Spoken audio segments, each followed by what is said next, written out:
বন্যা পরিস্থিতি নিয়ে আরো জানাতে খাগড়াছড়ি থেকে অপু দত্ত ও কুমিল্লা থেকে যুক্ত হচ্ছেন সহকর্মী সুমন কবির। প্রথমে যাচ্ছি অপুর কাছে।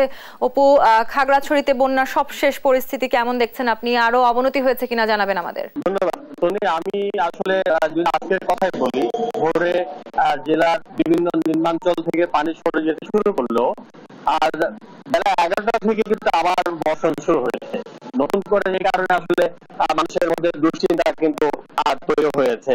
খাগড়াছড়ি, দীঘিনালা, পানছড়ি এই তিনটি উপজেলায় কিন্তু গতকাল দুপুরের পর থেকে বন্যায় প্লাবিত হয়েছে।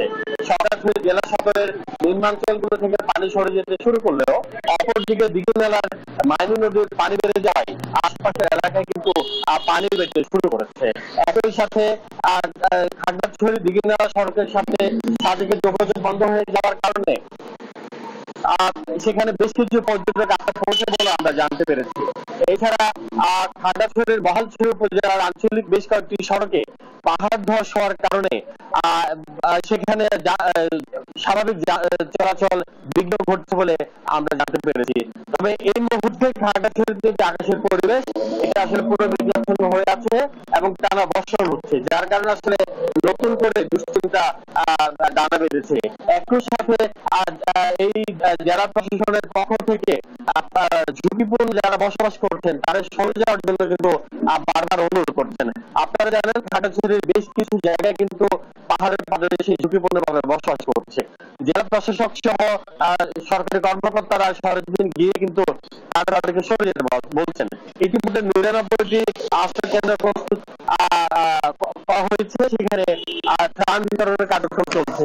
তবে একটা দেখার বিষয় আসলে বন্যা বৃষ্টি হলে বন্যার পরিস্থিতি কোন দিকে যায়। তো এই ছিল আমার কাছে খাগড়াছড়ির সর্বশেষ। এখন যাচ্ছি আমাদের কুমিল্লার সহকর্মী সুমনের কাছে। সুমন।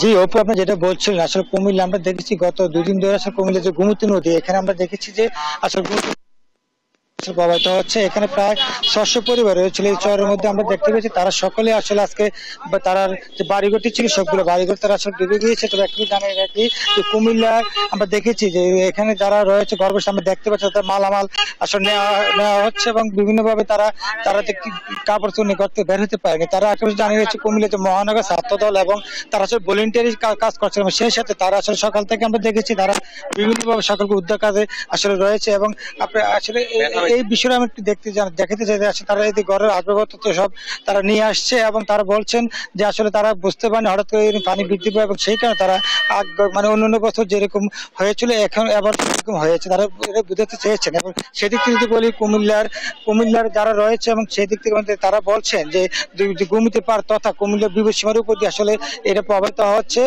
12 সেন্টিমিটার উপর দিয়ে আসলে প্রভাবিত হচ্ছে কুমিল্লা গোমতী নদী। এই কুমিল্লার দুঃখ বলা হয়। আসলে যদি আমরা জানি কুমিল্লা জেলাতে এই গোমতী নদী বহমান এবং সেই দিক থেকে যদি বলি কুমিল্লার রেস্কিউ টিম হিসেবে তারা কাজ করছে মহানগর ছাত্র দল। আসলে তারা কাজ করছে সকাল থেকে। আসলে আপনাদের ওই যে এখন একটা ঘরে আমরা উদ্ধার করতে গেলাম, তো আপনার জায়গাটা অনেক ঢালু ছিল, পানির ফ্লো এর কারণে পড়ে আপনি ছাকমাটাতে আপনার একটা ব্যথা পাইলাম আর কি। এখন পর্যন্ত আমরা 20 থেকে 35টা ঘর পর্যন্ত যাওয়া হয়েছে। অনেক ক্ষতিগ্রস্ত হয়েছে, নিজের কাছে এখন খুব খারাপ লাগতেছে। আর আমরা সারাদিন আছি, আগামী মানে কালকেও থাকবো।